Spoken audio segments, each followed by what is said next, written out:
ಒಂದೇ ಅಲ್ಲಿ ಪ್ರತಿಭಾ ಪುರಸ್ಕಾರಗಳು ಮಾಡ್ತೀವಿ. ಅವರೇ ಇರೋದು ಅವರೇ. ಆ ಕಡೆ ಇನ್ನೊಂದು ಟ್ರಸ್ಟ್ ಮಾಡಿ ಅದನ್ನ ಮಾಡಿರೋದು ಅವರೇ. ಯಾರು ಇಲ್ಲ, ಅದರಲ್ಲೂ ಅವರೇ, ಇದ್ರಲ್ಲೂ ಅವರೇ. ನೀವು ಬರ್ರಿ ಮಾತಾಡ್ರಿ, ಅದನ್ನ ಒಳಗಡೆ ಕೂತ್ಕೊಂಡು. ಅಲ್ಲ ಸರಿ, ಅವತ್ತು ಮಾತಾಡಿರೋದು ಅವರೇ ಇರೋದು, ಇಲ್ಲಿ ಅವರೇ 2,500 ರೂಪಾಯಿಗೆ ತಿಂಗಳಿಗೆ 2,500 ಅಂತ ಪ್ರೈಮ್ ಜಾಗದಲ್ಲಿ 1 ಎಕರೆ ಜಾಗನ 2,500 ರೂಪಾಯಿಗೆ ಬಾಡಿಗೆ ಕೊಟ್ಟಂದ್ರೆ ನಮ್ಮ ಸಮುದಾಯಕ್ಕೆ ಅನ್ಯಾಯ ಮಾಡ್ದಂಗಲ್ವಾ? ಅವ್ರ ಪ್ರಶ್ನೆ ಅಲ್ವಾ? ಸಮುದಾಯಕ್ಕೆ ಇನ್ನೊಂದು 5,000 ಅಂತ ಕೊಟ್ಟಿದ್ರು, ಸಮುದಾಯಕ್ಕೆ ಬರ್ತಿತ್ತಲ್ಲ, ಅವ್ರ ಪ್ರಶ್ನೆ ಅಲ್ವಾ? ಅದರಲ್ಲಿ ಆಯಪ್ಪ ಏನ್ ಕೇಳಿದ್ನು, ಆ ಕಡೆಗೆ ಒಂದು ಸ್ವಲ್ಪ ಕಮರ್ಷಿಯಲ್ ಮಾಡ್ಬಿಡೋಣ ಅಂತ. ಈಗ ನಮ್ ಸೋರ್ಸು ನಮ್ಗೆ ಇಲ್ಲ. ನೀವು ಆಯಪ್ಪ ಅಂತ ಹೇಳ್ಬೇಡಿ,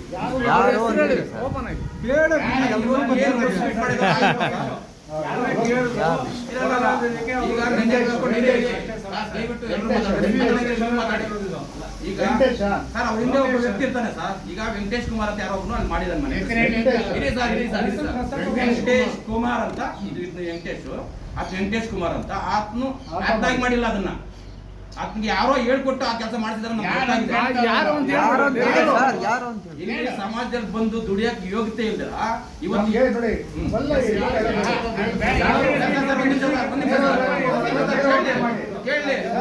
ಸರ್, ಈಗ ಇವತ್ತು ವೆಂಕಟೇಶ್ ಕುಮಾರ್ ಮತ್ತೆ ಇನ್ನೊಬ್ಬ ಮಹೇಶ್, ಇನ್ನೊಬ್ಬ ಸಂತೋಷ್ ಬಂದು ಅಲ್ಲಿ ಕೂತ್ಕೋಬೇಕಾದ್ರೆ ಅದು ಹಿಂದೆ ಇರ್ತಕ್ಕಂಥ ವ್ಯಕ್ತಿ ಲೋಕೇಶ್.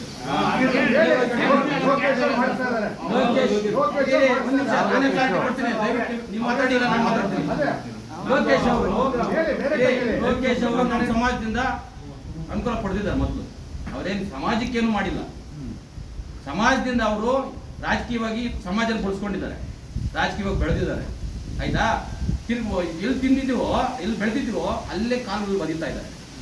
ಒದಿಯಂತ ಕೆಲಸ ಮಾಡೋ ಬದಲು ಇಲ್ಲಿ ಬಂದು ಏನ್ ತಪ್ಪಿದೆ ಅನ್ನೋದನ್ನ ಕೇಳೋದಕ್ಕೆ ನಿಮ್ಗೆ ಅಧಿಕಾರ ಇರ್ಲಿಲ್ವಾ? ಒಂದ್ ನಿಮಿಷ. ಯಾರೋ ಸಂತೋಷ್ ಅಂತೆ, ಇನ್ನೊಂದು ಯಾರೋ ಒಬ್ಬನು ಮಹೇಶ್ ಅಂತೆ ನೀನು ಕುಳಿಸ್ಬಿಟ್ಟು ಪತ್ರಿಕಾಗೋಷ್ಠಿ ಮಾಡೋ ಬದಲು ನೀನ್ ಬಾರಪ್ಪ, ನಿನ್ ಸಮಾಜ ಅದು ನೇರವಾಗ್ಬ.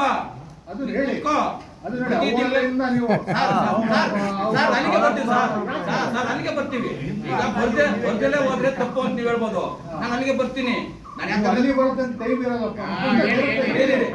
ನಮ್ ಕಡೆಯಿಂದ ಸಹಕಾರ ಕೊಡ್ತೀನಿ ಕೇಳಿ ಹುಡ್ಕೊಂಡು, ನಮಗೆ ಚಿಕ್ಕಪ್ಪ, ನಮ್ಮ ಅಣ್ಣ, ನನ್ನ ತಮ್ಮ ಇದು ಅಂತ ಸಮಾಜದಲ್ಲೆಲ್ಲ ಬಳಸ್ಕೊಳಕ್ ಮಾತ್ರ ನೀನು ಗಡ್ಸು. ನೀನ್ ಬೆಳೆಸ್ಕೊಂಡು ಎತ್ತರಕ್ಕೆ ಬೆಳೆದ್ಮೇಲೆ ನಮ್ಮ ಒದಿಯಂತ ಕೆಲಸ ಮಾಡೋದು. ತಮಗೆ ಆ ಯೋಗ್ಯತೆ, ಆ ಅರ್ಹತೆ ಇಲ್ಲ ಅಂದ್ರೆ ಸುಮ್ಮನೆ ಬಿಡಿ. ಯಾರೋ ಬೆಳೆಸ್ತಾ ಇದಾರೆ ಇಲ್ಲ ಬಂದು ಬೆಳೆಸೋ. ಇಲ್ಲ ನಿನ್ ನ್ಯೂನ್ಯತೆಗಳಿತ್ತಾ, ತೊಂದರೆಗಳಿತ್ತಾ, ಪ್ರತಿ ತಿಂಗಳಲ್ಲಿ ಮೀಟಿಂಗ್ ಇದೆ, ಒಂದು ಮೀಟಿಂಗ್ ಅಲ್ಲಿ ಕೂತ್ಕೋ. ಮತ್ತೆ ನೀನ್ ಹೇಳ್ತೀಯಲ್ಲ, ಪ್ರತಿ ಕಡೆ ಹೋಗ್ಬಿಟ್ಟು ಪ್ರೆಸ್ ಮೀಟ್ ಅಲ್ಲಿ ಹೇಳ್ತೀರಲ್ಲ, ನೀವು ಹೆಂಡತಿ ಮಕ್ಳ ಮೇಲೆ ಒಡವೆ ಹಾಕೊಂಡಿದ್ದಾರೆ, ಸೈಟ್ ಕಟ್ಟಿದ್ದಾರೆ, ಮನೆ ಕಟ್ಟಿದ್ದಾರೆ ಅಂತ. ನೀನು ಪ್ರೆಸ್ ಮೀಟ್ ಅಲ್ಲಿ ನೋಡಿ ಸರ್, ವೆಂಕಟೇಶ್ ಅವರು ಮತ್ತೆ ಅವ್ರ ಸ್ಥಿತಿಗತಿಗಳು ಏನು ಅಂತ ಜಿಲ್ಲೆ ಗೊತ್ತು ಸರ್. ನಮ್ಮ ಹೆಂಡತಿ ಮಕ್ಳು ಏನಂತ ಜಿಲ್ಲೆ ಗೊತ್ತು ಸರ್. ವೆಂಕಟೇಶ್ ಪೊಲೀಸ್ ಅಲ್ಲ, ಅವ್ರಿಗೆ ಹಿಂದೆ ಇರ್ತಕ್ಕಂಥವ್ರನ್ನು ನಾನು ನೇರವಾಗಿ ಹೇಳ್ತಾ ಇದ್ದೀನಿ, ಹೆಸರುಗಳು ಹೇಳ್ತಾ ಇದ್ದೀನಿ. ಅವ್ರ ಹಿಂದೆ ಇರ್ತಕ್ಕಂಥ ಲೋಕೇಶ್ ಅವರು ಇರ್ಬೋದು, ವೆಂಕಟೇಶ್ ಅವರು ಇರ್ಬೋದು, ಇನ್ನು ಮಹೇಶ್ ಇರ್ಬೋದು, ಸಂತೋಷ್ ಇರ್ಬೋದು. ಅವ್ರ ಹೆಂಡತಿ ಮಕ್ಕಳು ಅವ್ರು ಯಾರು ಏನೇನು ಆಟಗಳು ಆಡ್ತಾ ಇದಾರೆ, ಎಲ್ಲೆಲ್ಲಿ ಪರ್ಕೆಗಳು ಏನ್ ತಿಂತಾ ಇದಾರೆ, ಎಲ್ಲೆಲ್ಲಿ ಚಪ್ಪಲಿ ಓಡಿಸ್ಕೊತಾ ಇದಾರೆ, ಎಲ್ಲ ನಮ್ಗೆ ಗೊತ್ತಿದೆ. ನಾವು ಅವ್ರು ಎತ್ತಿದ್ದು ನಾವು ಎತ್ತಲಿಲ್ಲ. ತಿದ್ಕೊಂತಾನೆ ಬಿಡು, ಯಾವ ಬುದ್ಧಿ ಕಲಿಸ್ತಾ ಇದೆ ತಿದ್ಕೊಂತಾನೆ ನಾವು ಸುಮ್ಮನೆ ಇದ್ವಿ. ನಾವೇನು ಅವ್ರು ಚಪ್ಪಲಿ ಹೊಡಿಲಿಲ್ಲ, ನಾವೇನು ಬುದ್ಧಿ ಕಳಿಸ್ಲಿಲ್ಲ, ಬೇರೆಯವ್ರು ಕಲಿಸ್ತಾ ಇದಾರೆ. ಆದ್ರೆ ಅದನ್ನ ನೀನು ತಗೊಂಬಂದು ನಮ್ಮ ಮೇಲೆ ಸರಾಕೋದು, ನಿನ್ನ ಮೇಲೆ ರೆಡಿ ಆಯ್ತು ಅಂತಾರೆ ಸರ್. ನೀನ್ ತಪ್ಪಿಲ್ಲ ಅಂದ್ರೆ ನೀವ್ ಯಾಕೆ ಸರ್ ತಲೆ ಕೆಡಿಸ್ಬೇಕು? ಲೋಕೇಶ್ ಮೇಲೆ ಮಾತಾಡ್ತಾ ಇದ್ದಾರೆ. ಹೌದು ಸರ್, ಅದು ಪ್ರೆಸ್ ಮೀಟ್ ಮಾಡಿದ್ದು ಲೋಕೇಶ್ ಅಲ್ಲ, ಅವ್ರು ಮಾಡಿಸಿದ್ದು. ನಾನು ನೇರವಾಗಿ ಆರೋಪ ಮಾಡ್ತಾ ಇದ್ದೀನಿ. ಮಾಡಿಸಿದ್ದು ಅಂತ ಹೇಳ್ತೀನಿ ನಾನು. ನೀನ್ ಮಾಡಿಸೋ ಬದಲು ಬಂದು ಇಲ್ಲಿ ಕೂತ್ಕೋಬೋದಾಯ್ತಲ್ಲ, ಕೂತ್ಕೊಂಡು ಕೇಳ್ಬೋದಾಗಿತ್ತಲ್ಲ.